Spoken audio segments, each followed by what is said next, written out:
Good, good. Come on. Let's go. Control it, come down. There you go. Not too fast, not too fast. Good. Good, go back to bodybuilding. Slow it down. Just, there you go. There you go. Good, still strong as shit. Good. Because Seth and I have worked together at such a young age, he was only 24, 25 years old.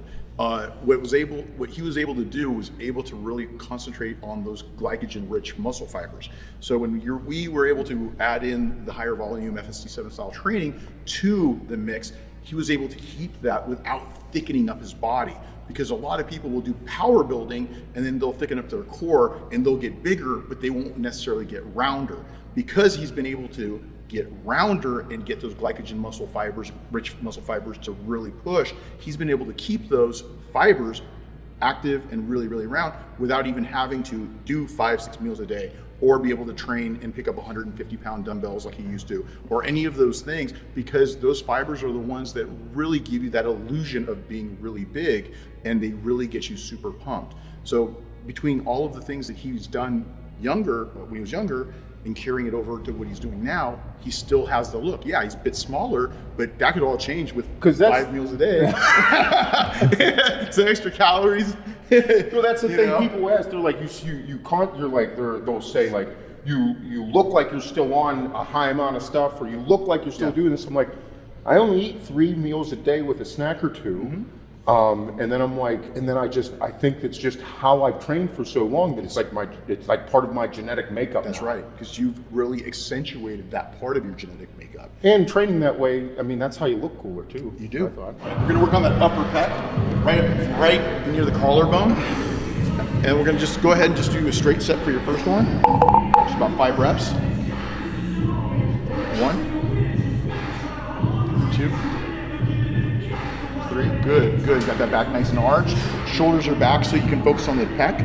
Good. Good, keep going now. Keep moving. Good. Good. There you go. 3 more. 1, 2, 1 more. Good job. Can you raise the weight a little bit? Good. So what we're doing is we're really focusing on that upper chest. What I really always try to work on with Seth, because he's really wide, is to be able to really thicken up that upper chest, because the wider you are, the more you want that upper chest thickness so that you can look thick and have depth in your physique. If you don't, what ends up happening is you actually end up looking really shallow. So if you said for guys that are like shallow chested, broad shouldered, you know how like guys will get that, like they'll be brought up in the collarbones, shoulder dominant, then kind of flat. Yep. These? Yes. So what you want to do is you want to start off the chest with upper chest exercises. We start off with incline presses. I'd always go into either a fly, or what we're doing is a power press, which is the palms facing each other, and you're arching your back to try to get your shoulders back so your shoulders aren't going to be able to kick in during your press. And what you want to do is you want to arch and drive. So almost like you're here and then so you're just pushing, you're not like extending all the way out, you're just here. There you go. Almost not like you're not like extending as if you would this here. Right, you're arching here, and then what you're doing is you're creating that C in the back so that the shoulders are also back, and you're keeping that chest forward.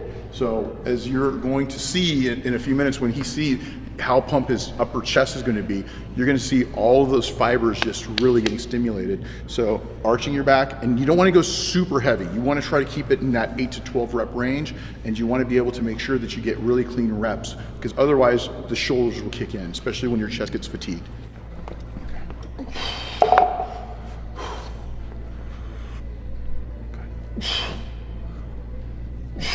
One more.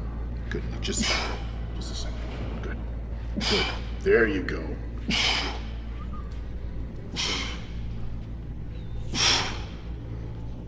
Five. Good. 5, 4, 3, 2. Good. Together. Together.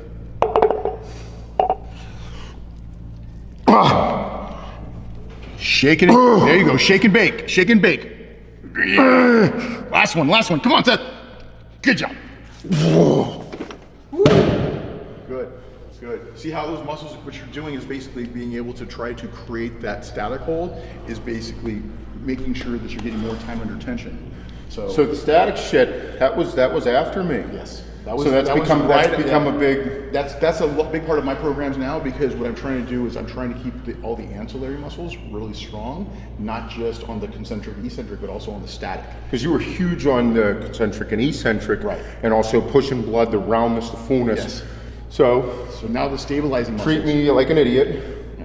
That's what this is. The static is all about the stabilizers. Right, we're doing all the stabilizers and even more time under tension, because as you're pressing with the eccentric concentric on the opposite side, you're still having to use the muscle, and so it's working. Well, I felt it because I could already start. I was starting to shake before I even did it. Right, so you're basically creating even more time under tension, which is going to equal more muscle growth, but you're also helping with all of the stabilizer muscles, and that's why you start shaking. It's like not doing abs for months and months and months, or ever, and then you start shaking because the muscle's not used to being worked.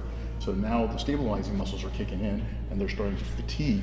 So that's a really good thing that you can add into your program. I was just going to say, so how often do you work that into a workout? Like, you know how you would be like, do FST-7, like the advanced shit on this day because you need it. Right. Do this on your other days because you don't need it so much. Do it at the end of your workouts like we normally would. And then you would put it at the beginning of the workouts. When do people do static shit? Certain exercises? Yes, certain exercises, and usually at least once a workout. I'm adding them in now with certain exercises. So once a workout, you'll be like, fucking let it rip. Yeah, well, exactly. Let it rip on once a workout. And then depending on kind of where they're at in their training cycle. So as long as their bodies are recovering really well, once a workout, it could be on biceps, where you'll see me training a lot of the guys where you're holding, and then you're doing the other side. Yeah. You should. Yeah. That's it. Hold that. Hold that. Down. There you go. Good. You're much grainier now than you used to be. Good. Good. Good. Pause at the top. Pause top. There you go. Good. Chin up. Chin up. Good. Arch your back. Good. Extend and pause. Give me that pause. Give me that pause. Don't cheat. Good. Don't cheat. There you go. Come on, Seth. Good. Right in here. Arch your back. Arch your back. Good. Squeeze. Good. Hold the top. Hold the top. Hold the top. There you go. Good. Come on. Two. Good. Don't bend those elbows too much. Go out. There you go. One more. One more.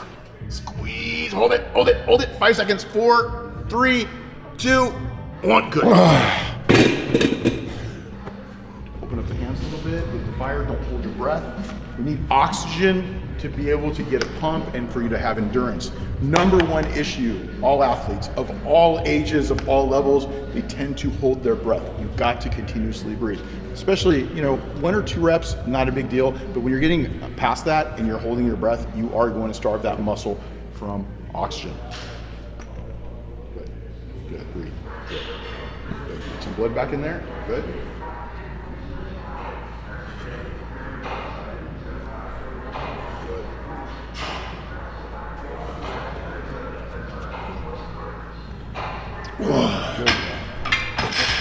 Now start going to going into ladders, which basically means that what we're going to do is we're going to pick 3 different points. We're going to go low, medium, and high to change up the angle, so that when we're doing the actual fly exercise, we're working on different angles throughout the actual set.